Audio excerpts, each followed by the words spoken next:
अस्सलाम वालेकुम नाज़रीन, आप देख रहे हैं इकोनॉमी इन फोकस। मैं हूं आपकी मेज़बान नताशा हसीब। नाज़रीन, सबसे पहले मार्केट की बात करेंगे। आज के दिन एक डिक्लाइनिंग ट्रेंड देखा गया है इन दी स्टॉक मार्केट। साथ साथ हम कह सकते हैं 93,000 का लेवल इंटेक्ट दिखाई देता है, यानी कि 93,500 जो साइकोलॉजिकल बैरियर था वो हमने लूज़ किया। और इट डजंट मेक सेंस कि हम ये कहें कि लूज़ किया। इट इज़ लाइक कि प्रॉफिट टेकिंग को रूल आउट नहीं किया जा सकता। तो आज की मार्केट में प्रॉफिट टेकिंग हुई है। यकीनन मार्केट में जो एक अच्छी जब नंबर्स जनरेट होते हैं तो इसमें जो इन्वेस्टर्स होते हैं और जो खासकर डे ट्रेडर्स होते हैं वो इस अपॉर्चुनिटीज़ को मिस नहीं करते। तो आज के दिन प्रॉफिट टेकिंग हुई और फाइनली क्लोजर भी रहा। 93,000 का लेवल इंटैक्ट है, साथ साथ 400 एंड अबव पॉइंट्स का डिक्लाइन देखा गया है। और अब हम देख रहे हैं कि मार्केट में आज सेकेंड ट्रेडिंग सेशन है। सो आज के दिन का अपडेट ये दिखाई देता है कि ओवरऑल मार्केट में प्रॉफिट टेकिंग है, और जिसको इन्वेस्टर्स काफ़ी अर्से से मिस भी कर रहे थे, वेट कर रहे थे। मार्केट के नंबर्स हायर साइड पे जा रहे हैं, तो ये तमाम चीज़ें हैं वो नीड ऑफ द आवर भी है। बिजनेसेस जनरेट होने हैं और साथ साथ अगर प्रॉफिट टेकिंग होगी तो ही मार्केट में एक अच्छा चार्म बरकरार रहता है और इन्वेस्टर्स पार्टिसिपेशन मजीद बढ़ जाती है। तो मार्केट अपडेट के हवाले से ही बात करेंगे, लेकिन आज की जो न्यूज़ जिसका एक हम कह सकते हैं कि जिसको डिस्कस करना ज़रूरी है वो है प्राइम मिनिस्टर साहब का विजिट इन दी COP29 जो कि बाकू में जारी है, अज़रबैजान में। और इसमें प्राइम मिनिस्टर साहब जो है वो चेयर भी कर रहे हैं वहाँ पर। क्लाइमेट फाइनेंस गोल बेस कॉन्फ्रेंस भी है ये, और तमाम सरबराह भी मौजूद हैं, उनसे साइड लाइन्स में मुलाकातें भी हैं। साथ में वहाँ पे जो है वो ये कॉन्फ्रेंस जब जारी है तो इसमें पाकिस्तान के लिए भी यकीनन बात होगी और हो रही है भी कि इसके अंदर तमाम जो लॉस एंड डैमेज फंड्स हैं, या फिर हम कह सकते हैं कि वो कंट्रीज़ जो कार्बन एमिशन नहीं करते उनके ऊपर जो एक इम्पैक्ट आता है उसकी वजह से उस मुल्क की हम कह सकते हैं इकॉनमी को, उस मुल्क के बिजनेसेस को, उस मुल्क की इंडस्ट्री को जो नुकसान पहुंचता है उसके बारे में भी आवाज़ रेज हो रही है। और ये होना ज़रूरी भी है, क्योंकि प्राइम मिनिस्टर साहब ने जो, जैसा आपको याद होगा 2 साल पहले जब इस चीज़ की बुनियाद रखी गई लॉस एंड डैमेज फंड की, और कहा यह गया था कि पाकिस्तान वाकई बहुत ज़्यादा सफ़र किया पाकिस्तान ने। आपको याद होगा जब फ्लड आया था उस वक्त बहुत ज़्यादा नुकसानात हुए थे, क्रॉप्स तमाम, खड़ी फसलें तबाह हो गई थी, बड़े मुश्किल का वक्त था वो। अल्लाह ताला ने करम किया और अब हम देख रहे हैं कि आज पाकिस्तान अपने कह सकते हैं हम इकॉनमी को चलाने के लिए, इकॉनमी के रिवाइवल के लिए रवां दवा है, और आने वाले दिनों के लिए बहुत अच्छी तैयारियां हैं। लेकिन क्लाइमेट के हवाले से इस चीज़ को डिस्कस करना ज़रूरी है कि अब जो भी कार्बन इमिटेड कंट्रीज़ हैं उनको ये सोचना होगा कि ऐसे कंट्रीज़, खासकर हम कह सकते हैं पाकिस्तान जैसे, यानी कि वो कंट्री जिसका कार्बन एमिशन में ज़रा सा भी हिस्सा नहीं और उसको इतना ज़्यादा भुगतना पड़े, तो ये एक बड़ा हम कह सकते हैं कि मुश्किल वक्त होता है।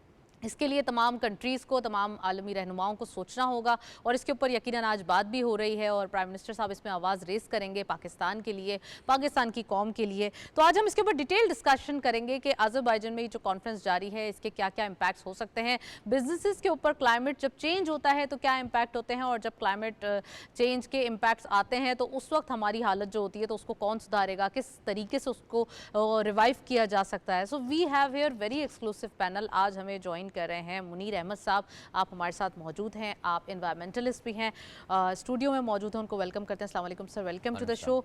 और हमारे साथ मौजूद हैं खालिद फारूक काजी साहब, आप हैं former senior vice president Rawalpindi chamber of commerce and industries के, उनको मैं वेलकम करती हूँ। अस्सलाम वालेकुम, welcome to the show. Over Skype हमारे साथ GR बलोच साहब भी मौजूद हैं, आप फॉर्मर एम्बेसडर हैं, उनको भी हम प्रोग्राम में वेलकम करेंगे। So all of you very warm welcome. मैं सबसे पहले मुनीर साहब से पूछना चाहूँगी, मुनीर साहब, क्लाइमेट की बात हो रही है, COP29 जारी है और पूरी दुनिया ने ये सोच लिया है कि जो क्लाइमेट चेंज है उसको मद्देनज़र रखते हुए उसके चेंज के साथ हमें भी चेंज होना पड़ेगा, और जो कंट्रीज़ कार्बन इमिशन कर रहे हैं उनको भी ये वक्त आ गया कि सोचना पड़ेगा कि किस तरीके से उसको रोका जाए। क्या उन पे आप समझ सकते हैं कि रिस्ट्रिक्शंस होनी चाहिए, क्या हमारे लिए जो लॉस एंड डैमेज फंड है वो होना चाहिए, किस तरीके से पाकिस्तान ने लास्टली जब 2 इयर्स बैक एक loss and damage fund raise किया था उसके भी अभी तक हमें पूरा एक अमाउंट नहीं मिला, तो क्या समझते हैं, कैसे डिस्क्राइब करेंगे इस कॉन्फ्रेंस को? आपने तो 4-5 सवाल इकट्ठे कर दिए हैं। कोशिश करूंगा कि इस पे मुख्तसरन इसके ऊपर बात करें। पहली बात तो ये है कि COP29 हो रही है, और ये जो कॉप्स हो रही हैं, और पिछले, अब जाहिर है कि अगर 29वीं हो रही है तो इसका मतलब है पिछले 28 साल से अब हम 29वें पे आ गए हैं, और अभी तक हमारे जो जो तरक्की पजीर मुल्क हैं या इंतहाई कम तरक्की याफ्ता मुल्क हैं, वो जो बड़े मुल्क हैं उनके साथ नेगोशिएट कर रहे हैं। मतलब जो सेठ हैं दुनिया के, उनके साथ ये नेगोशिएट हो रहा है कि भी आप सर नेगोशिएट तो नहीं, एटलीस्ट उन्हें यकीन दिलाने की तो कोशिश की जा रही है ना कि क्लाइमेट चेंज से हमें क्या असर पड़ रहा है। जी, वही मैं अर्ज़ कर रहा हूँ कि वो नेगोशिएट हम कर रहे हैं कि जिन लोगों ने दुनिया को ख़राब किया है वो उसको दोबारा से रिपेयर करने में उसमें मदद करें, और ख़ास तौर पे जो तरक्की पजीर मुल्क या इंतहाई कम तरक्की याफ्ता ममालिक जो इससे मुतासर हो रहे हैं, तो वो उनकी मदद करें। तो अक़वाम मुत्तहिदा के सेक्रेटरी जनरल ने भी ये कहा था कि ये कोई चैरिटी नहीं है जो मगरबी ममालिक को, कि ये आपका किया धरा है, और आप इसको अगर मगरबी ममालिक और ये जो तरक्की याफ्ता ममालिक हैं, जो इंडस्ट्रियल कंट्रीज़ हैं, वो अगर इसको चैरिटी समझ के दे रहे हैं ना किसी को। अच्छा, तो यहाँ ये बात वाज़ेह करना ज़रूरी है, जो यूनाइटेड नेशन के सेक्रेटरी जनरल हैं एंटोनियो गुटेरेस, उन्होंने वेलकम भी किया प्राइम मिनिस्टर साहब को। वो पाकिस्तान भी तशरीफ़ लाए थे, उस वक्त उन्होंने ये हाल देखा था जब क्लाइमेट चेंज का असर एक आया था पाकिस्तान पे।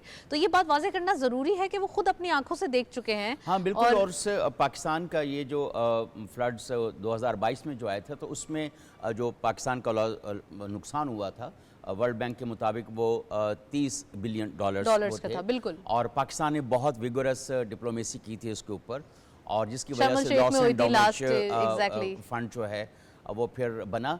लेकिन इत्तेफाक ऐसा है कि 2022 में ये फ़ंड तो बन गया था, आज तक उसकी जो गवर्नेंस स्ट्रक्चर है लॉस एंड डैमेज फंड का, वो 3-4 मीटिंग्स अब तक उसकी हुई हैं, लेकिन अभी तक उसका जो गवर्नेंस स्ट्रक्चर है हैरानकुन तरीके से वो अभी तक मुकम्मल नहीं हो पाया। और इसमें इसका जो फोकल ऑर्गेनाइजेशन बनाया गया वो वर्ल्ड बैंक को बनाया गया। और वर्ल्ड बैंक आपको पता है कि सारा जितने भी तरक्की याफ्ता जो इंडस्ट्रियल कंट्रीज़ हैं ये बेसिकली उन्हीं के हैं, और अभी तक वहाँ तो पे जो एशिया पैसिफिक से जिन लोगों को आना चाहिए था, और या अफ्रीकी ममालिक की जो नुमाइंदगी होनी चाहिए थी, वो उस तरह से उसके अंदर नुमाइंदगी मौजूद नहीं है। मुनीर साहब, $30 बिलियन का हमें डैमेज हुआ था उस वक्त। $30 बिलियन में से तय ये पाया था कि आधे जो है वो हम खुद लगाएंगे और हाफ जो है वो पूरी दुनिया का जो लॉस एंड डैमेज फंड है वो पूरा करेगा। वैसे ये नहीं हुआ था कि आधे हम लगाएंगे, $16 बिलियन तकरीबन हमने लगाए भी थे, हम इसमें कंट्रीब्यूट करेंगे, लेकिन इसका जो ज़्यादा हिस्सा है वो तरक्की याफ्ता ममालिक जो हैं वो इसके अंदर कंट्रीब्यूट करेंगे, लेकिन उसका भी मेरे ख्याल कोई 10-12% से ऊपर जो कमिटमेंट्स हुई थी उससे ज़्यादा जो है अभी तक हमें वो नहीं मिला। और हमने खुद ही अपने पाँव पे, जिसकी दुकान गिरी उसने खुद जाके कहीं से भी कर्जा लेके बनाया या किसी भी तरीके से बनाया, तो वो बहरहाल इस तरह से करके वो क्योंकि हमारे तो लोग जो थे ना, किसानों का नुकसान हुआ, किसानों का नुकसान जो है वो किसी ने अभी तक पूरा नहीं किया। और मेरा ख्याल है कि सबसे ज़्यादा पिसा हुआ तबका जो है वो इससे ज़्यादा पिसता है।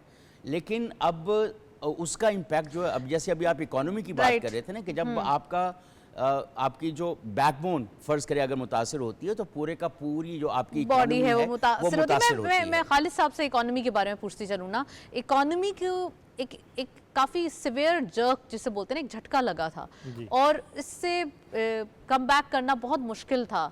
लेकिन फिर भी हमने काफ़ी गवर्नमेंट पॉलिसीज़ देखी, काफ़ी सख्त इक़दामात देखे, और जैसे इन्होंने कहा जो मुतवस्सित तबका था उसके लिए टारगेटेड सब्सिडी की गई, क्योंकि हम IMF के प्रोग्राम में थे, आपको याद होगा। बहुत कड़ा वक्त हमने देखा है, कैसे डिस्क्राइब करेंगे फारूक साहब? बहुत शुक्रिया आपका दावत देने का। और एक्चुअली इकोनॉमी पे जो अभी सबसे पहले बात हो रही थी COP29 की, और इन्वायरमेंटल जो फैक्टर्स आ रहे हैं, और 2 साल पहले जितना बड़ा लॉसेस इकनॉमिक्स को मिले हैं वो बहुत बड़े लॉसेस हैं। जितने इंफ्रास्ट्रक्चर्स डैमेज हुए, और किसी भी इंडस्ट्री या किसी भी इकोनॉमी के लिए इंफ्रास्ट्रक्चर्स का बड़ा की रोल होता है। और इंफ्रास्ट्रक्चर्स की रिहेबिलिटेशन और उनके लिए जो सोर्सेज बेसिकली फिर उनको कवर अप करने के लिए आपको IMF के पास जाना पड़ता है, आपको मुख्तलिफ इंटरनेशनल ऑर्गेनाइजेशंस के पास। तो वो इंफ्रास्ट्रक्चर्स ने भी इकनॉमिक्स को बहुत ज़्यादा जो है ना वो प्रॉब्लम्स किए हैं इन्हें। तो इकनॉमिक्स पे बहुत ज़्यादा इफ़ेक्ट इस पर पड़ा है। और इंटरनेशनली जो COP से भी उम्मीदें थी, लास्ट भी जो मीटिंग्स के अंदर इनसे कमिटमेंट्स हुई नहीं, फुलफ़िल नहीं हुई, तो वो पूरी प्राइम मिनिस्टर इस इवेंट के अंदर इसको अच्छा रेज करेंगे कि उनसे जो है ना जो इंफ्रास्ट्रक्चर्स को रीबिल्ड करके जो है ना इकोनॉमीज़ को सर्वाइवल के लिए किया जा सकता है। राइट, मैं जी.आर. बलोच साहब से पूछना चाहूँगी, एम्बेसडर साहब ये बताइए कि एक तरफ जो COP29 जारी है, इसके अंदर क्या क्या चीज़ें एक तो हो चुकी हैं वो भी हमारे व्यूअर्स को बताइए, और जो होनी है वो भी बताइए, और ये कितनी इम्पॉर्टेंट समिट है, ख़ासकर अगर हम बोलें कि पूरी दुनिया की तवज्जो दिलाओ नोटिस जिसे बोलते हैं, ये हो रहा है, प्लीज़ बताइए। जी देखिए नताशा, सबसे पहले तो हमें इस बात को समझना चाहिए कि बज़ाते खुद इस तसलसल से COP 26, 27, 28, 29 होना एक बहुत बड़ी डिप्लोमेटिक कामयाबी है एक लिहाज से, जो ख़ास तौर पे उन ममालिक की जो कि उससे मुतासिर हैं क्लाइमेट चेंज से, और साथ ही कामयाबी उन भी सिविल सोसाइटी ऑर्गेनाइजेशंस की है जिन्होंने इस पे काम किया है, और उसमें UN इंटर गवर्नमेंटल ऑर्गेनाइजेशंस की भी है, जिसमें गवर्नमेंट यूनाइटेड नेशंस जो है वो सर फहरिस्त है। और मैं समझता हूँ कि इसमें हमें यूनाइटेड नेशंस के जो सेक्रेटरी जनरल साहब हैं उनको हमें ज़रूर कॉम्प्लीमेंट करना चाहिए कि I think he is completely devoted to the climate change dialogue among those who are affected and among those who have really affected. देखिए, अगर हम इसकी तारीख को देखें कि किस तरह से ये हमारी इन्वायरमेंट तबाह हुई है, तो we can go back to the 17th and 18th and 19th century, जिस वक्त वेस्ट जो है उसने अपना इंडस्ट्रियल रिवोल्यूशन एक लिहाज से उसमें थे,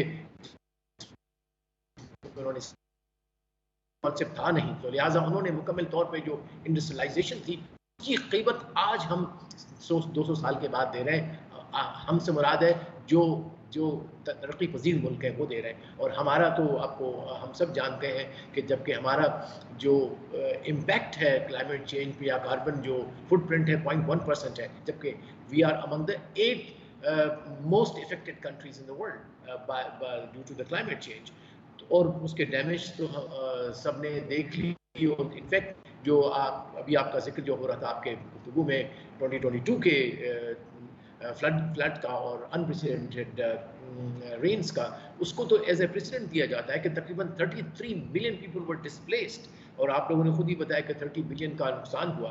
तो एक लिहाज से इम्पैक्ट जो है वो तो बड़ा वाज़े नज़र आ रहा है। अब ये जो COP28 में बहुत सारी चीज़ें आगे चली थी, उसमें सबसे अहम जो कॉन्सेप्ट एज ए कॉन्सेप्ट है वो है क्लाइमेट जस्टिस, जिसके अंदर बहुत सारी और चीज़ें भी हैं कि हमने उन कंट्रीज़ को जो है वो जवाबदार ठहराना है, या वो खुद जवाबदारी लें उस चीज़ की कि ये उनका करा धरा है, और जो लोग अब सफ़र कर रहे हैं जिनकी वजह से जिनको नुकसान हो रहा है, जो कि कुदरती आफात का जो है वो कर रहे हैं सामना, और इनफैक्ट उसमें एक्कोलॉजी पूरी एक्चुअली एक लिहाज से क्लाइमेट चेंज से हमारी पूरी फूड सिक्योरिटी जो है पाकिस्तान की और बाकी ऐसे ममालिक जो कि अनप्रेडिक्टेबल नेचर से हुए हैं वो इफेक्ट हो रही है। तो उस लिहाज से हमारे लिए तो एक लिहाज से सर्वाइवल की जंग है, we have to really fight. और बड़ी खुशी की बात है कि जब से गुज़श्ता 2-3 सालों से हमने देखा है कि पाकिस्तान, बल्कि इनफैक्ट आई वुड से पूरी दहाई से हम लोग पाकिस्तान मुख्तलिफ फोरम्स के ऊपर बड़ा एक्टिवली क्लाइमेट चेंज के हवाले से बातचीत करती रही है हुकूमत जो है पाकिस्तान की। और फिर जो अभी जो समिट्स हुए हैं, शर्म एल शेख में हुआ, जो यूएई में हुआ, अभी जो यहाँ हो रहा है बाकू में हो रहा है, तो उसमें जिस तरह से पाकिस्तान बड़ा एक्टिवली उसमें हिस्सा ले रहा है, और उसमें ख़ास तौर पर क्लाइमेट फाइनेंस की जो बात हुई है उसके अंदर हमने बहुत आई थिंक डिसाइसिव तरीके से बातचीत की है। एक जो हम ख्याल हमारे लोग हैं एक लिहाज से जो इफ़ेक्टेड कंट्रीज़ हैं उनको भी साथ में लाया है, एडवोकेसी ग्रुप्स हैं उनको साथ में लाया है, और बड़ी ज़ोरदार स्पीच भी प्राइम मिनिस्टर साहब ने जो उनका जो इनॉग्रल था उसके अंदर की है। तो आई थिंक उस लिहाज से पाकिस्तान का रोल अहम है, और पाकिस्तान को रोल अदा करना भी चाहिए। ये हम पे न सिर्फ अपना हक बनता है, लेकिन ये उन लोगों का भी हक बनता है जो हमारे साथ खड़े हैं। गुजर रही है वो बताना ज़रूरी है, पूरी दुनिया को मैसेज पहुंचाना ज़रूरी है कि हमने ये चीज़ जो है वो हम फेस कर रहे हैं। वो तो सिर्फ सुन रहे हैं, हम फेस कर रहे हैं। और जब फेस कर रहे होते हैं तो अपने कंट्री का पहले ही हम इतना रिवाइवल ऑफ इकोनॉमी है, और इस रिवाइवल में भी अगर हमारे पास चैलेंजेस आ जाएंगे तो बहुत डिफ़िकल्टीज आ जाएंगी। मज़ीद भी बात करेंगे, लेकिन आज के जो मार्केट अपडेट्स हैं वो हमारे स्क्रीन पर रेडी हैं, तो वो हम देखते चलते हैं कि आज के 100 इंडेक्स की क्या परफॉर्मेंस रही। लेट्स सी, आज हमारे पास अपडेट्स। जी, ओपन हुई मार्केट 93,648.32 के लेवल पर आज 100 इंडेक्स ओपन हुई। हायर साइड पे मार्केट गई 93,871.61, लोअर वाज 92,893.11। एंड आप देख रहे हैं कि जब मार्केट ने आज एक लोअर पंच दिया है, उसके बाद फिर मार्केट तकरीबन इंट्राडे हाई और लो में 1000 पॉइंट्स का गैप आ रहा है, और फाइनली क्लोजर यानी कि मार्केट ने थोड़ा रिकवर किए तकरीबन 400 पॉइंट्स और 93,224.56 पे क्लोजर रहा, एंड चेंज रहा 423.76 का डिक्लाइन। इट मींस कि आज जो हम कह रहे थे कि फर्स्ट डे मार्केट का एक एंथुसियास्टिक दिखाई दिया, आज के दिन थोड़ा सा प्रॉफिट टेकिंग देखी गई। सो मजीद बात करेंगे, मुनीर साहब मौजूद हैं, खालिद साहब मौजूद हैं।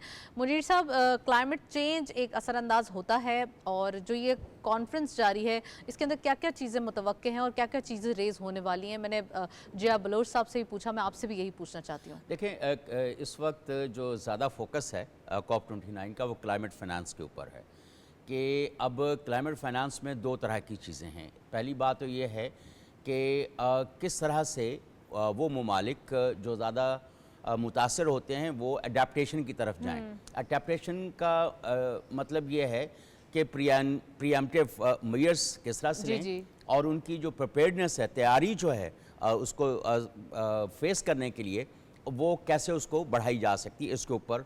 और फिर क्या तैयारी की जा सकती है ये किस तरह से, हाँ। मतलब दो तीन तरह की। एक तो फ़र्ज़ करें ना, जैसे फ़र्ज़ करें कि एक कोई शख्स है, कोई इंसान है, वो बीमार होता है तो उसकी इम्यूनिटी बढ़ानी होती है। फ़र्ज़ करें वो हीट वेव से जैसे हम बात करते हैं तो हम कोशिश करते हैं कि हम धूप से या तेज़ धूप से थोड़ा सा बच के रहें। तो इस तरह के, और इम्यूनिटी में जैसे फ़र्ज़ करें कि हम काफ़ी सारे विटामिन्स ले रहे होते हैं, तो इस तरह इकोनॉमी और माशरे को क्लाइमेट से बचने के लिए, क्लाइमेट की चीज़ों से बचने के लिए क्या किया जाए? ये तो आपने मुझे दो तरह एक तो कार्बन इमिशंस हम अपनी कैसे कम कर सकते हैं, एक बात। हाँ। और आप अपने इर्द गिर्द के जो इकोसिस्टम्स हैं उनको ज़्यादा बेहतर कैसे करते हैं, इसके ऊपर लगाने का ज़रूरत है। तीसरी बात यह है कि आपके पास जो हॉटस्पॉट्स हैं उसको देखना, और उनकी यानी हॉटस्पॉट मैपिंग, उनके आप इवैल्यूएट करके कि वहाँ पे क्या क्या है, तो वहाँ से लोगों को एक तरफ करके, यानी आपको थोड़ा सा वहाँ से उनको शिफ्ट करना पड़ेगा टुवर्ड्स बेटर प्लेसेस। तो ये जाहिर है। और फिर जो सबसे this is the only solution आप समझते हैं? सबसे फिर एक और है कि आपकी एनर्जी एफिशिएंसी, आप जो है जैसे हम सोलर एनर्जी की तरफ जा रहे हैं, अब तो खैर उसके ऊपर भी बात आ रही है कि जब कुछ वक्त के बाद सोलर पैनल्स की ज़िंदगी जब ख़त्म हो जाएगी तो फिर उनको तल्फ करने का क्या तरीका होगा। लेकिन फिर विंड एनर्जी की तरफ जा रहे हैं, क्योंकि हम फॉसिल फ्यूल बेस्ड जो एनर्जी है उससे हम छुटकारा हासिल करके हम दूसरी तरफ को, ये बेसिकली अडेप्टेशन मेजर्स हैं। फ़र्ज़ करें कि एक जगह पे सैलाब आता है, वो वहाँ पे सैलाब को देखना कि सैलाब क्यों आता है और उससे बचाव की पहले से तदाबीर करना। फिर मिटिगेशन में आ जाता है कि आप जैसे डिज़ास्टर मैनेजमेंट एक तरीका है, और डिज़ास्टर के बाद उनको शेल्टर फ्राहम करना और उनको दोबारा से रीबिल्ड करना उन इंफ्रास्ट्रक्चर को। जैसे खालिद साहब ने भी बात कर रहे थे कि उसमें इतना इंफ्रास्ट्रक्चर का लॉस हुआ, ज़ाहिर का 30 बिलियन में ह्यूमन लाइफ्स भी उसमें थी, और लेकिन 30 बिलियन का जो टोटल लॉस था वो आपके इंफ्रास्ट्रक्चर का और लाइवलीहुड का लॉस था। घर के घर, गांव के गांव तबाह हो गए थे पूरे, तो बहुत ज़्यादा ये लॉस था। तो ये है कि वो फिर आपको देखना पड़ेगा कि जब ऐसे मसाइल हो जाएंगे तो तब आपको, तो उसके लिए भी पैसा चाहिए। तो ये दो तरह का पैसा जो है तो लॉस एंड डैमेज फंड तो होना ही चाहिए, बिल्कुल। मैं वो होना खालिद साहब चाहिए से और पूछूंगी। उसमें आवाज भी, और पाकिस्तान बहुत सर, हाँ। इफेक्टिवली अपनी आवाज उठा रहा है, बिल्कुल। सबसे अच्छी बात ये है। बिल्कुल। खालिद साहब, मैं आपसे पूछूंगी कि बिजनेसेस के लिए, एक तो इन्होंने सोलर पैनल्स का जिक्र किया, हमें जल्दी से अडॉप्टेशन कर लेनी चाहिए, चाहे वो सोलर एनर्जी की तरफ हो या ईवी कार्स की बात हो, बस कार्बन एमिशन से बचना है। तो दुनिया भर में ये एक्सरसाइज की जा रही है, उसके ऊपर फोकस किया जा रहा है, ग्रीन एनर्जीज पे फोकस किया जा रहा है। आपको क्या लगता है, बिजनेस कम्युनिटी तो बहुत फ्रेंडली है, ऑलरेडी वो इस चीज़ को अडॉप्ट करने के लिए भी तैयार है, सोलर पैनल्स पहले ही उन्होंने इंस्टॉल करवा लिए हैं, और ख़ासकर अगर हम बात करें तो ये थोड़ा चीप रेट में भी है एनर्जी पॉइंट ऑफ व्यू से अगर बात करें। जी शुक्रिया। कार्बन के जो अखराज है पाकिस्तान के अंदर, तो इतनी इंडस्ट्री तो है नहीं है कि इतना अखराज हो कि जी। जिस पे माहौल के ऊपर हमारे इन हाउस से हमें इतनी जो है ना वो पोल्यूशन और ये चीज़ें जनरेट हो रही हूँ। हमारे मुल्क में इतनी इंडस्ट्री नहीं है कि जितने कार्बन जनरेट हो रहा है, जिसको हम बाहर से एज्यूम कर रहे हैं, बाहर के कार्बन को हम एज्यूम करें। अब इन हाउस हम क्या रिफॉर्म्स कर सकते हैं? बुनियादी तौर पे सवाल ये है कि हम इन हाउस पे ग्रीन रिफॉर्म्स के ऊपर जाएंगे। ग्रीन रिफॉर्म्स से रिलेटेड जो इंडस्ट्रीज़ हैं, हम उनको प्रमोट करने के लिए पैकेजेस लाएंगे, उनको सब्सिडीज़ देने, उनको फैसिलिटीज़ देने, रिन्यूएबल एनर्जीज़ को प्रमोट करें, ईवी व्हीकल्स के लिए स्कीम्स लाई जाएं। इस तरह से रिलेटेड जितनी भी इंडस्ट्रीज़ हैं, इनके लिए प्लानिंग की जाए गवर्नमेंट लेवल्स के ऊपर, और ऐसी पॉलिसीज़ दी जाएं ताकि लोग जो दूसरी एनर्जीज़ को रिड्यूस करके वो इन चीज़ों के ऊपर आएँ, जब उनके लिए कास्ट एफिशिएंट होंगी। अभी भी वो इतनी कास्ट एफिशिएंट नहीं है कि आप अपने घर के अंदर 5 kVA का आप सोलर पैनल इंस्टॉल कर लें, वो भी आपसे 5 से 7 लाख रुपए के आपको कॉस्ट करेगा। तो अब ऐसा जब तक गवर्नमेंट की तरफ से इन इंडस्ट्रीज़ को सपोर्ट्स नहीं आएंगी और ऐसे इंफ्रास्ट्रक्चर्स को प्रमोट नहीं किया जाएगा जिनसे जो है ना ये कार्बन और इन चीज़ों की अवेयरनेस हो सके। राइट, आपने सही नताशा, फरमाया। मैं एक चीज़ ऐड करना चाहूँगा, जैसे जो मैं खालिद एक साहब की- रिपोर्ट देखना चाहते हैं, रिपोर्ट देखकर जब वापस आते हैं तो फिर उसके बाद हम ये जो डिस्कशन है इसको कंटिन्यू करते हैं। रिपोर्ट देखते हैं। वज़ीर-ए-आज़म मोहम्मद शहबाज शरीफ 3 रोज़ा दौरे पर आज़रबाईजान के शहर बाकू पहुंच गए हैं, जहां वज़ीर-ए-आज़म कॉन्फ्रेंस ऑफ पार्टीज के 29वें क्लाइमेट एक्शन सरबराही इजलास के इफ्तिताही इजलास में शिरकत करेंगे।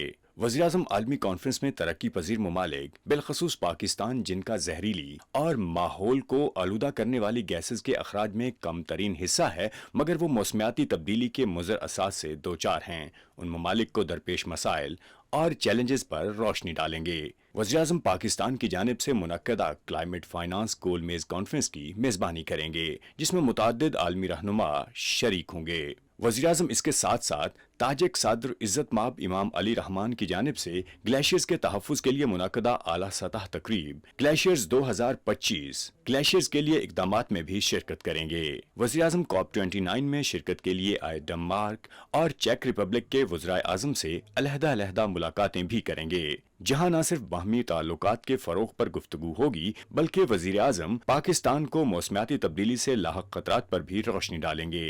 नायब वज़ीर-ए-आज़म व वज़ीर ख़ारजा इसहाक डार, वफ़ाकी वज़ीर इत्तलात व नशरियात अताउल्लाह तारड़ और मुआवन ख़सूसी तारिक फ़ातमी भी वज़ीर-ए-आज़म के हमरा हैं। आपने देखी रिपोर्ट, और वाकई इसमें वाज़े हो रहा है कि प्राइम मिनिस्टर साहब इज़ वेरी कीन कि पाकिस्तान का एजेंडा खासकर क्लाइमेट चेंज से जो इम्पैक्ट है वो वाजे कर सकें। मुनीर साहब कुछ ऐड करना चाह रहे हैं आप, प्लीज़। बिल्कुल, मैं उसमें ये कह रहा था कि जैसे भी खालिद साहब कह रहे थे कि और हम सब लोग यही कहते हैं कि हमारा कोई कार्बन इमिशंस जो है ना वो 1% है जी, लेकिन उसका इम्पैक्ट तो हमने देखा।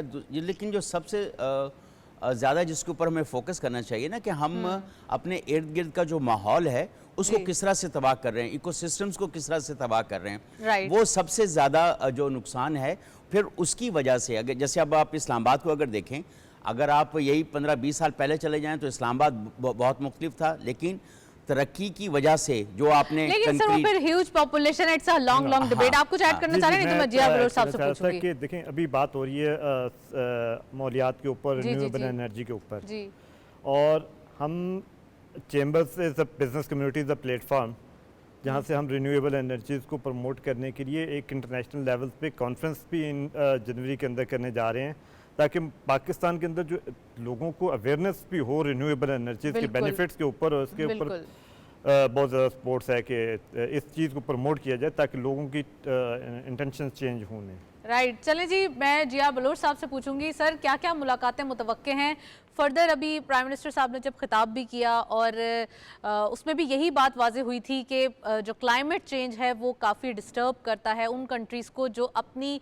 हम कह सकते हैं कि सक्सेस के लिए या अपनी रिवाइवल के लिए काफ़ी जो है वो जद्दोजहद कर रहे हैं। इसके ऊपर भी बताइएगा और ये बताइए कि प्राइम मिनिस्टर साहब का इनिशिएटिव जो कि अब क्लाइमेट चेंज के हवाले से वाज़ेह है, तो आने वाले दिनों में क्या चीज़ मुतवक्के है खासकर इंटरनेशनली?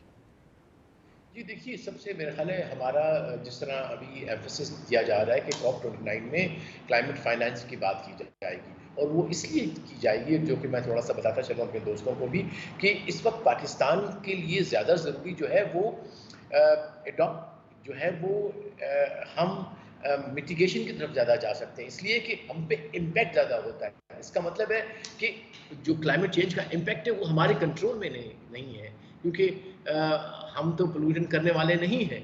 तो अगर हमें ये तवक्को है कि पाकिस्तान और पाकिस्तान के साथ किस्म के जो बाकी लोग जो कंट्रीज़ हैं, तो हमारा क्लाइमेट फाइनेंस में इसलिए ज़्यादा इंटरेस्ट है कि वी नो इट कि हमारी कंट्रीब्यूशन नहीं है। लिहाजा हमारे लिए अहम ये है कि अगर क्लाइमेट चेंज के जो इस तरह के जो कुदरती आफात आती हैं अनप्रेडिक्टेबल, तो उसके लिए हमें क्या करना पड़ेगा, जिसमें हमें इंफ्रास्ट्रक्चर जो है वो रिजिलियंट बनाना पड़ेगा, हमें अपनी एग्रीकल्चर को स्मार्ट एग्रीकल्चर बनाना पड़ेगा। इसका मतलब ये है कि ऐसे क्रॉप्स लाने पड़ेंगे जो कि बहुत पानी में या ड्राई मौसम को सह सकें। इसी तरह से जो हमारे गांव हैं उनमें जो घर बनाए लोगों के, वो किसी तरह से जो है वो फ्लड रेजिलिएंट हो। इसी तरह से जो हम रोड रास्ते इंफ्रास्ट्रक्चर बनाते हैं, they should be, because are in fact अगर आप हमसे पूछे पाकिस्तान का जो अभी प्रायोरिटी ये है कि हमें पता है कि क्लाइमेट चेंज दुनिया ने ख़राब कर दिया है इंडस्ट्रियल वर्ल्ड में, अब उसके इम्पैक्ट होने हैं and we are in that zone, we are among those top 10 countries which are likely to be affected. If that be the case, तो हमारे लिए सबसे बड़ा चैलेंज ये है कि अगर आने वाले मानसून और भी खुदा ना करे बारिश की तरह हुए या बिल्कुल ही बारिश ना हुई, तो व्हाट विल यू डू? सो हमें इन जो इम्पैक्ट हैं क्लाइमेट चेंज के, उसके लिए ज़्यादा तैयारी करनी पड़ेगी और उसकी तैयारी के लिए ज़रूरी है कि पैसा चाहिए होगा कि हम किस तरह से अपना इंफ्रास्ट्रक्चर डेवलप करें, किस तरह से हम अपने जो फार्मर्स हैं उनको जो है वो करें तैयार स्मार्ट।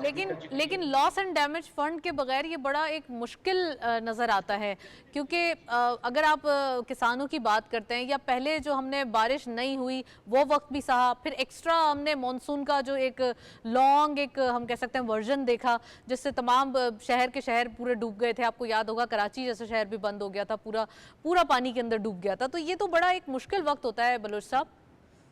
जी एग्जैक्टली, मैं उसकी तरफ ही आ रहा था कि ना सिर्फ कि हमारी एग्रीकल्चर और देहात के जो देहाती इलाका है जो कि ज़्यादा होता है, हमारा पाकिस्तान की ज़्यादा पॉपुलेशन वहाँ रहती है, लेकिन हमारे शहर भी जो है वो अर्बन फ्लडिंग का जो है वो निशाना बने हैं गुज़श्ता माजी में।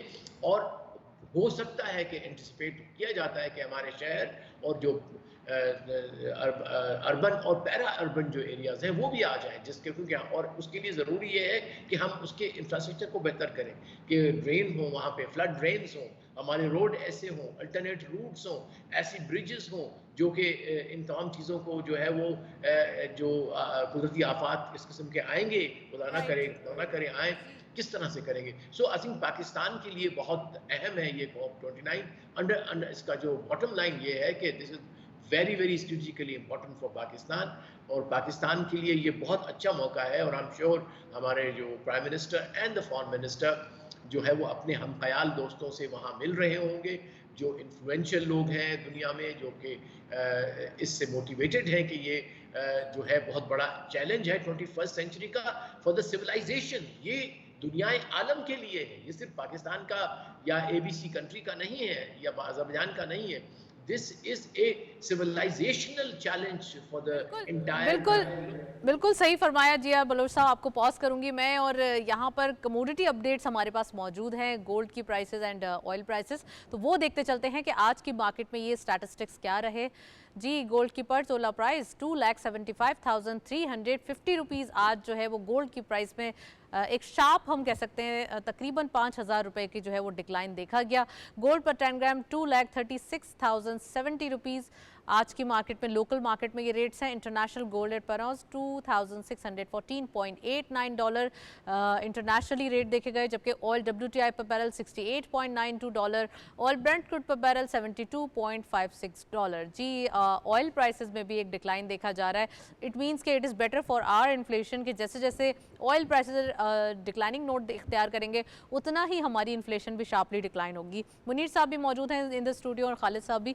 मैं मुनीर साहब से पूछती हूँ, मुनीर साहब एक अगर हम बात करें कॉन्फ्रेंस की, तो ये 2 दिन की कॉन्फ्रेंस है और इसके अंदर जो प्राइम मिनिस्टर साहब का एक विजन है वो ये है कि किसी ना किसी तरीके से पाकिस्तान का एजेंडा सामने लाया जाए।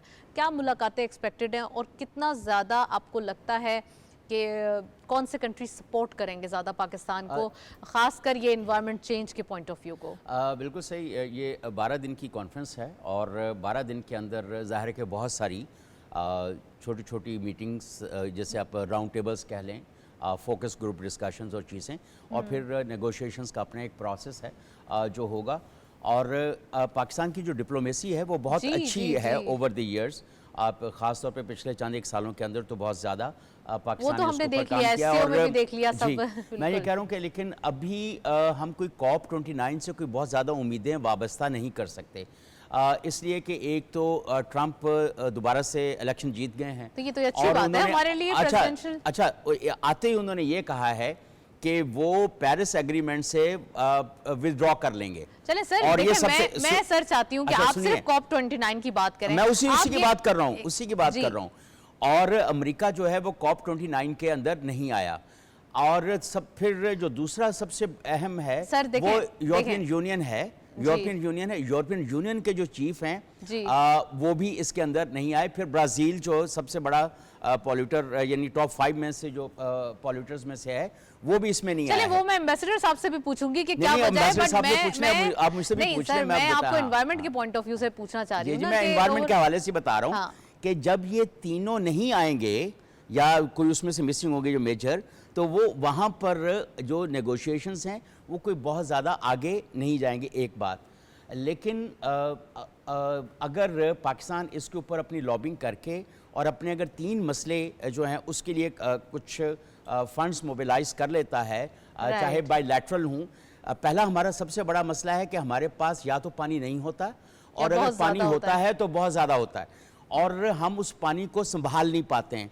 हमने अभी तक जो ग्राउंड वाटर रिचार्ज सिस्टम्स हैं उसके ऊपर कोई ज़्यादा काम नहीं किया। अगर हम इसको लोकलाइज्ड इलाकों के अंदर इसको हम करना शुरू कर दें, और दूसरा जो पानी के रास्ते हैं अगर हम उनको सीधा कर लें और उसके इर्द गिर्द जो इंफ्रास्ट्रक्चर्स हमने बनाए हुए हैं उनको वहाँ से रिमूव कर दें, तो मेरा ख्याल है कि काफी सही बात की है मुनीर साहब आपने। मैं खालिद साहब से पूछना चाहती हूँ। खालिद साहब, एक तरफ हमारे पास जो ये इन्होंने इंफ्रास्ट्रक्चर की बात की है ना, कि हम अपने रास्तों को सीधा कर लें, या हम अपने पानी जब वाफिर मिकदार में होता है तो उसको हम अपनी ज़रूरत के मुताबिक कैसे इस्तेमाल करेंगे, उसको कैसे स्टोर करेंगे, तो हमें थोड़ा सा मौका भी तो मिले ना। हम चैलेंजेस से निपटते आ रहे हैं, हम डेट ट्रैप में, हम IMF प्रोग्राम में, हमारे पास तो इतने सारे चैलेंजेस हैं कि आप you name it and there are the challenges. So आपको क्या लगता है खालिद साहब कि हम क्लाइमेट के, यानी कि वो कंट्री जो कि ऑलरेडी अफेक्टेड है क्लाइमेट से और उसको कोई डैमेज फंड नहीं दिया गया, और उसके बावजूद भी उसने अपनी मदद आपके तहत अपने गांव, अपने शहर किसी ना किसी तरीके से सेट करके, आबाद करके इकोनॉमिक रिवाइवल की तरफ लेकर आए, तो एटलीस्ट ये प्लेटफॉर्म एक स्टेप तो हम कह सकते हैं, एक कॉन्क्रीट स्टेप तो कह सकते हैं ना कि ये टुवर्ड सक्सेस है। देखें जी, कोप से तो ज़्यादा उम्मीद या ये क्या है, ये तो गवर्नमेंट बेहतर जानती है क्या है, ठीक है। बट मैं एक एज ए पाकिस्तानी एक मैसेज करना चाहता हूँ कि हम जब ट्रैवल करते हैं कश्मीर साइड पे या तो नॉर्दर्न एरिया साइड पे, तो हम मुख्तलिफ वेदर्स पे देखते हैं कि रिवर्स का फ्लो जी, कि जी कभी तो रिवर्स वो फुल हो रहे हैं और कभी वो खाली, ठीक है।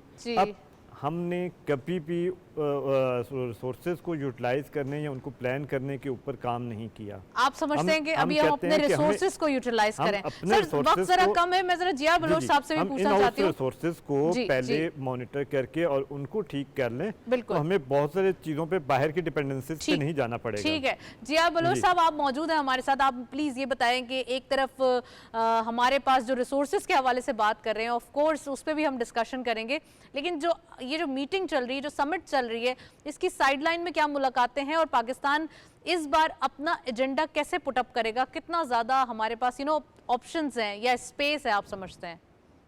देखिए, थोड़ी सी मैं क्लैरिफिकेशन ये करूं कि डिस्कशन में आ रहा था कि जी हमें क्या करना है एट द ऑपरेशनल लेवल, जी वहाँ डिस्कस नहीं होता। वहाँ बेसिकली आपका मीटिंग ऑफ माइंड है, आपने अपना case as a affected country पेश करना होता है, और जो कि पाकिस्तान करता चला आ रहा है। लिहाजा अगर कुछ लीडर नहीं आ पाए तो वो एक बहुत बड़ी ग्लोबल लेवल पे जो पॉलिटिक्स है, what is called now climate diplomacy, उसका हिस्सा है, जिसके लिए पाकिस्तान क्या कर सकता है कि अपने जो हम ख्याल लोग हैं उनसे बातचीत, जो कंट्रीज़ हैं उनके साथ बातचीत कर सकता है।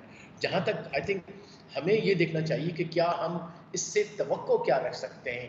जो इस वक्त COP29 हो रही है, जो नज़र आ रहा है कि उसमें एक कमिटमेंट का जिक्र किया जाएगा, तब जो इस वक्त वहाँ, ये हमें नहीं भूलना चाहिए कि इस वक्त वहाँ पे तकरीबन 60,000 पार्टिसिपेंट्स हैं, जिसमें everybody else is there, and this is the second largest. जो दुबई यूएई में हुई थी, it had about 70 or 80,000 participants. तो ये कोई मामूली बात नहीं है, उसमें मीडिया है, उसमें सिविल सोसाइटी है, उसमें इंट्रा गवर्नमेंट और इंटर गवर्नमेंट ऑर्गेनाइजेशंस हैं, यूएन ऑर्गेनाइजेशंस हैं। वो एक as a whole lot of एक इंटेलेक्चुअल पावर है वहाँ पे इस वक्त जो वहाँ ऑपरेशनल है। लिहाजा इससे हमें दिल बर्दाश्त नहीं हो जाना चाहिए कि 2 या 3 लीडर्स नहीं आ गए तो नहीं होगा। Not at all, that is not the case.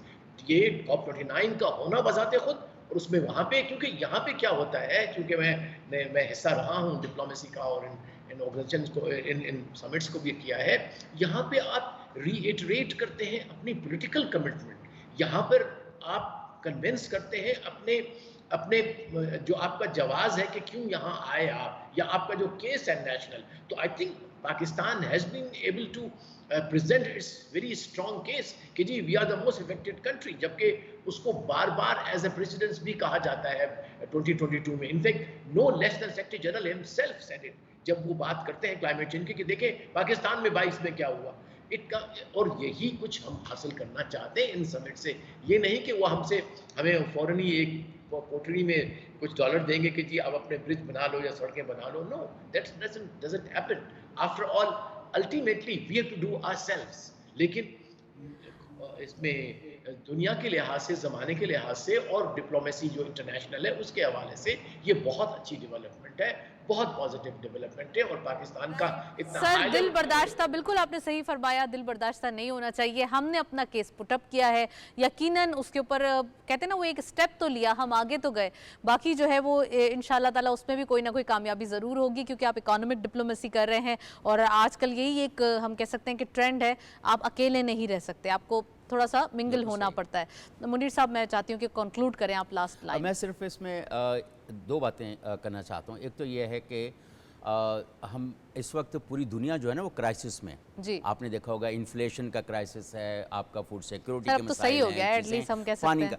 अब एक तो ये है कि हमें अपने ऊपर ज़्यादा इन्हिसार करना चाहिए। एक होता है कि मिलजुल कर, जैसे मैं चकवाल में एक फ़र्द वाहिद ने अपनी ज़मीनों के ऊपर जो बारिश का पानी और दूसरा उसको करके अपना एक वो डैम बनाया और इर्द गिर्द के लोगों को पानी भी दे रहे हैं। गवर्नमेंट की जिम्मेदारी ना करें, बिल्कुल सही फरमाया। ये है कि अगर इसी तरह से छोटी छोटी सी अगर हम मिसालें मिलजुल के करते जाएं तो मेरा ख्याल है कि काफ़ी तब्दीली आ सकती है। चले, हमारे पास जो है वो वक्त बहुत कम है। मैं चाहती हूँ कि करेंसी अपडेट्स हम दिखा सकें अपने व्यूअर्स को आज की स्क्रीन पर, और आज अपडेट्स क्या रहे करेंसी के हवाले से। Let's see the updates. Euro buying रही 295.54 rupees, selling was 296.07। UK pound buying रही 356.75, selling was 357.39। US dollar buying रही 277.75, selling was 278.25। And lastly Chinese yuan 38.72 पे बाइंग रही, जबकि 38.79 पे सेलिंग रही। जी, सऊदी रियाल भी हमारे पास जीसीसी अपडेट्स भी मौजूद हैं। 73.96 पे बाइंग रही, जबकि selling was 74.09। UAE dirham buying at 76.15, selling was 76.29। Omani riyal buying रही 724.16, जबकि सेलिंग रही 725.12। And finally lastly Kuwaiti dinar buying रही 904.27, जबकि सेलिंग वाज 905.87। जी, आज के करेंसी रेट्स आपने देखे करेंसी अपडेट्स में, और ख़ासकर हम ये कहेंगे कि जो डॉलर है वो यहाँ पर हम इस चीज़ को बड़े खुल के कह सकते हैं कि अप्रिसिएशन नज़र आ रही है रुपी की, और ये बड़ी खुशाइन बात है कि रुपी डेली बेसिस पे कोई कुछ ना कुछ पैसा, कुछ ना कुछ जो है वो अप्रिशिएट कर रहा है। ये बहुत ज़्यादा एक अच्छी बात है, क्योंकि हमने बहुत सफ़र किया है। करेंसी अप्रिशिएट होना हमारे लिए, यानी कि हमारी रुपी का अप्रिसिएशन की तरफ जाना बहुत अच्छी बात है बिजनेसेस के लिए, एक्सपोर्ट सेक्टर के लिए भी, और ख़ासकर जो हम इम्पोर्ट करते हैं उसमें भी कमी आ जाती है। हमारा इम्पोर्ट बिल जो कि ऑयल प्राइसेस पे है वो बहुत ज़्यादा इससे ऑफ कोर्स जब करेंसी अप्रिशिएट होगी तो हमारे लिए जो है वो एक बड़ा एक अच्छा जो है वो सीन बच जाता है। सो हमारे साथ ये मुनीर साहब भी मौजूद हैं और खालिद साहब भी मौजूद हैं। आपका बहुत बहुत शुक्रिया कि आज आप तशरीफ़ लाए स्टूडियो में, आपने वक्त दिया। जी.आर. बलूच साहब भी आपका भी बहुत बहुत शुक्रिया, आप हमारे साथ मौजूद रहे। आज हमने COP29 के हवाले से डिस्कशन की, जिसमें प्राइम मिनिस्टर साहब की एक वाज़े हम कह सकते हैं तकरीर में या वाज़े एक खिताब में बताया गया कि जो पाकिस्तान है वो कार्बन एमिशन कंट्री नहीं है, लेकिन उसको काफ़ी हद तक इस हम कह सकते हैं कि इसका इम्पैक्ट, इसका एक नेगेटिव इम्पैक्ट हुआ। फ्लड में पूरा पाकिस्तान डूब गया था 2 साल पहले, और ये तमाम चीज़ें क्लाइमेटिक एक हम कह सकते हैं कि मिशन की वजह से थी। अब आने वाले दिनों में इसकी तैयारी करनी है। क्लाइमेट के हवाले से जहाँ जहाँ आवाज़ उठा सके पाकिस्तान इस बात को यकीनी बनाएगा कि पाकिस्तान जो है वो चाहता है कि एक वाज़े तौर पर कि क्लाइमेट के हवाले से जो है वो इसका ख्याल रखा जाए, क्योंकि ये बहुत ज़्यादा एक अफेक्टेड कंट्री में सबसे पहले आता है। That's it. इसी नोट पर प्रोग्राम को वाइंड अप करेंगे। इजाज़त दीजिए, अल्लाह हाफ़िज़।